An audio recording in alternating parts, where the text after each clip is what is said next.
को संघ के संचालन में अब कष्ट होने लगा है। आप स्वयं को अब इस कार्यभार से मुक्त करें। तथागत, कुछ कहूं? आपका भिक्षु बनने से पहले मेरा और देवदत्त का एक रिश्ता था, ज्येष्ठ और अनुज का। पर आज उनके व्यवहार देख मेरे मन में बड़ी ग्लानि उत्पन्न हो रही है। आपके संपर्क में आने के बाद भी उनमें कोई बदलाव नहीं आया।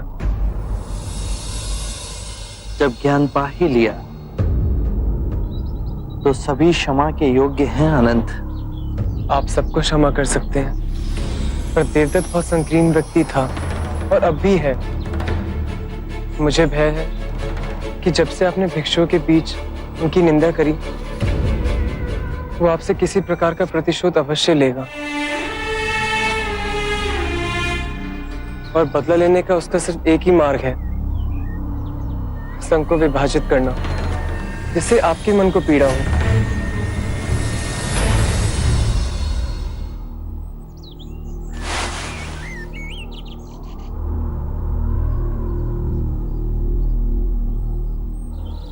आनंद, संघ मेरी चेतना है, मेरे मार्ग का प्रमाण है कि वो पीड़ा का कारण नहीं बनेगा। भिक्षुओं के सामने देवदत्त की आलोचना करने का मेरा एक ही कारण था कि मैं ये स्पष्ट रूप से कहना चाहता था कि मैंने देवदत्त को मेरा या संघ का कोई भी उत्तरदायित्व नहीं सौंपा है, और उसके पश्चात भी यदि देवदत्त कोई भी कृत्य करता तो वो केवल उसका दोष होगा।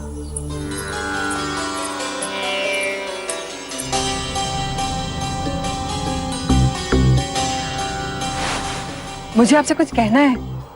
वो पर आनंद मेरी छाया है आम्रपाली, उसके सामने कुछ भी कहने में संकोच ना करना। मुझे मेरे पुत्र जीवक और कुछ भिक्षुओं से ये सूचना मिली है कि देवदत्त आपके प्रति विरोध की लालसा रखता है। ये सुनते ही मैं चिंतित उठी और आपसे मिलने चली आई। और जिसके संरक्षण में देवदत्त ये साहस कर रहा है वो और कोई नहीं पर अजात शत्रु है। अजात शत्रु आपका प्रभाव कम करना चाह रहा है और देवदत्त आपका स्थान ले आध्यात्मिक गुरु बनना चाह रहा है।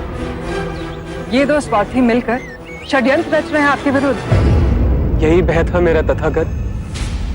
भिक्षु देवदत्त अच्छा वक्ता है, उसने कई भिक्षुओं को दीक्षा दी और सब उनसे बड़े प्रभावित भी हैं, उनका सम्मान करते हैं। आप सत्य कह रहे हैं। मैंने तो यहाँ तक सुना है कि देवदत्त आपके साधना मार्ग पे प्रश्न खड़े कर रहा है और आपकी साधना में त्रुटियां निकाल रहा है। आपके मार्ग को संशोधन का नाम देकर हर स्थान में भिक्षुओं को उकसा रहा है और कहता है कि आपकी सिखाने की प्रक्रिया आजकल के युवाओं के अनुरूप नहीं। जब जब संसार में स्वार्थ का विष फैलाया जाता है तो सदैव युवा वर्ग की आड़ में ही स्वांग रचाया जाता है। युवा जो बुद्धिहीन है, विवेक जिनके अंदर अभी जागा नहीं, और इस धूर्तता में अजात शत्रु देवदत्त का सहभागी है। अजात शत्रु ने गैसेसा वन भिक्षा में देवदत्त को दिया, भोजन और जल की व्यवस्था भी की। सैकड़ों भिक्षु जुड़ गए हैं। वो आपके संघ में फूट डालकर एक दूसरा संघ बनाने जा रहे हैं। बुद्ध, आपके उपदेश का समय हो गया है। मैं आज्ञा चाहती हूँ। आपके लिए बहुत चिंतित, बहुत भय हो रहा है। जीवन का रहस्य है भय से मुक्त होना। कल क्या होगा किसी को नहीं पता। मेरा क्या होगा, तुम्हारा क्या होगा। आम्रपाली, किसी पर भी निर्भर ना होना। जब तुम भय को अस्वीकार करोगी तो तुम्हें पूर्ण मुक्ति मिलेगी।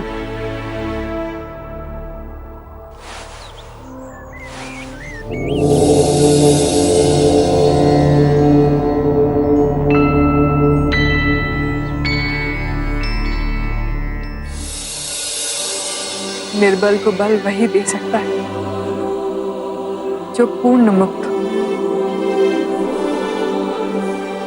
और वो केवल आप है बुद्ध।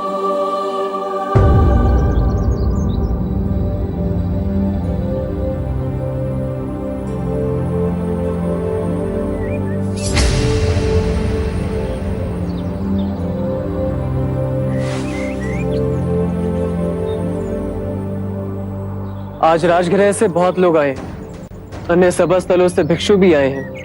कोई प्रश्न या चिंता आप बुद्ध के समक्ष रखना चाहते हैं?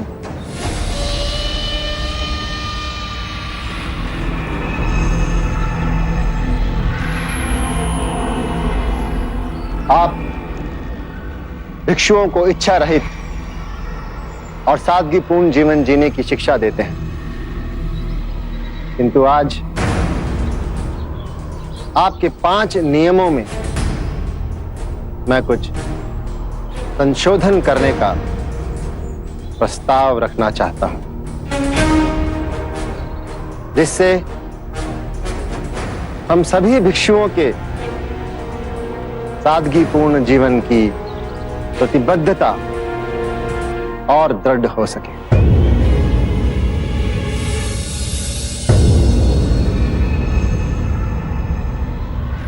एक, सभी भिक्षुओं का वन में ही रहना अनिवार्य हो। गांव में जाकर रहना या सोना प्रतिबद्ध। दूसरा, भिक्षा में जो भी मिले भोजन के रूप में भिक्षु केवल उसे ही ग्रहण करे, किसी के घर से भोजन के निमंत्रण को स्वीकार ना करें। तीसरा, भिक्षु फटे पुराने कपड़ों को सीकर केवल उन्हें ही अपने वस्त्र के रूप में ग्रहण करे, किसी के द्वारा भेंट में दिए गए वस्त्र ग्रहण ना करें। चौथा, निद्रा हेतु भिक्षु केवल वृक्ष के नीचे ही सोएं, कुटिया या भवन का उपयोग ना करें। और सबसे अधिक महत्वपूर्ण ये 5वां संशोधन मैं देना चाहता हूं कि सभी भिक्षु केवल शाकाहारी भोजन ही करें। देवदत्त, मैं तुम्हारे नियमों की अनिवार्यता स्वीकार नहीं कर सकता। जो भिक्षु केवल वनों में रहना चाहते हैं उन्हें इसकी अनुमति है, बाकी अन्य ग्रामों और नगरों में रह सकते हैं। जो भिक्षु केवल भिक्षाटन द्वारा भोजन करना चाहते हैं वो उपासकों के निमंत्रण को अस्वीकार कर सकते हैं।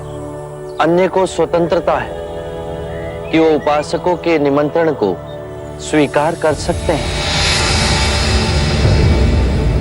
जो भिक्षु चीथड़ों को सीकर भिक्षु वस्त्र पहनना चाहते हैं वो इसके लिए स्वतंत्र है, किंतु अन्य जिन्हें उपहार में भिक्षु वस्त्र मिले वो 3 से अधिक ना लें। जो भिक्षु वृक्षों के नीचे सोना चाहते हैं वो ऐसा करने के लिए स्वतंत्र है, किंतु अन्य कक्षों और कुटियाओं में रह सकते हैं। ये उनका अधिकार है देवदत्त। जो भिक्षु शाकाहारी भोजन करना चाहते हैं उन्हें इसकी अनुमति है, किंतु अन्य जो मांसाहारी ग्रहण करना चाहते हैं वो मांसाहारी ग्रहण कर सकते हैं, किंतु उनके भोजन के लिए किसी भी जीव की जीव हत्या नहीं की गई हो। देवदत्त, वर्तमान व्यवस्था के अनुसार भिक्षुओं को जनमानस से संपर्क करने का अवसर मिलता है। उन्हें सद्धर्म मार्ग की शिक्षा प्रसारित करने का अवसर मिलता है। तो आप मेरे संशोधनों में त्रुटियां निकाल रहे हैं। त्रुटियां तो आप निकाल रहे हैं देवदत्त। मैं बुद्ध से बात कर रहा हूं। तो आप मेरे ये संशोधन स्वीकार नहीं करेंगे। देवदत्त, मैं तुम्हारे संशोधन को अस्वीकार करता हूं।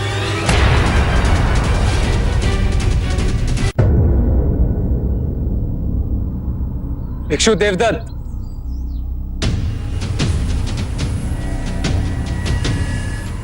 आपको पता भी है आप क्या करें भिक्षु देवदत्त? बड़े भाई से ऐसे बात करते हैं? आनंद, मनुष्य बड़ा अपने कर्मों से होता है, और बड़े भाई जैसा कौन सा कार्य कर रहे हैं आप? आप पद भ्रष्ट हो तो क्या संघ को भी पद भ्रष्ट करोगे? मैं तो इस नई पीढ़ी को एक नई दिशा दे रहा हूं, एक नई सोच। ये क्या बात है?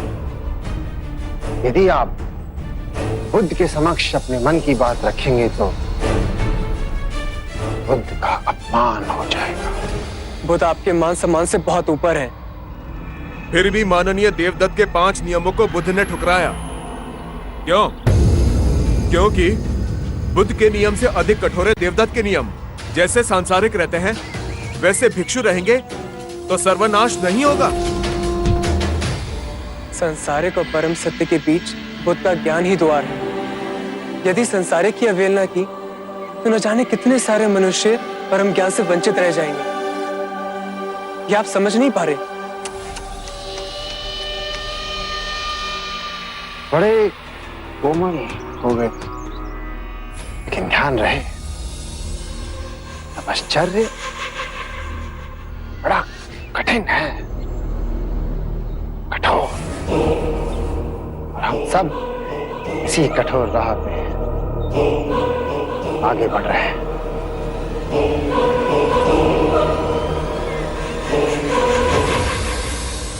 तो देवदत्त ने संघ का विभाजन कर दिया। देवदत्त ने बबूल बोए हैं तो वो फल कहां से पाएगा? आनंद, जब तुमने ये समझ ही लिया तो मन में उद्वेग क्यों? अब हम जहां भी जाएंगे तो मुक्ति के मार्ग की नहीं, संघ के विभाजन की चर्चा होगी। धर्म के मार्ग का उल्लंघन किया है देवदत्त ने, संघ का विभाजन किया है देवदत्त ने। बुद्ध, आज आप ये घोषणा कर दें कि देवदत्त हमारे संघ का सदस्य नहीं रहा, वो पथभ्रष्ट हो गया है। महाकश्यप, आपने पहले देवदत्त की प्रशंसा की थी, क्या आप सही कह रहे थे? हाँ बुद्ध, मैंने प्रशंसा की थी, लेकिन वो प्रशंसा उसके तप, सदाचार और व्यवहार के लिए थी। और अब आप देवदत्त की निंदा कर रहे हैं, क्या ये सत्य कह रहे हैं? हाँ बुद्ध। बस मुझे यही जानना था। जो हो, सर्वप्रथम सत्य का साथ मत छोड़ना। तो कल प्रातः ही हमारे समस्त भिक्षु ये घोषणा कर देंगे कि देवदत्त पथभ्रष्ट हो गया है, अब वो हमारे संग में नहीं रहा।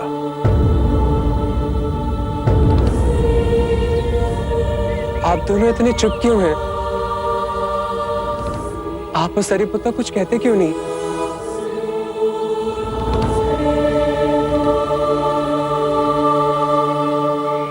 बुद्ध, मैं और मोगलाना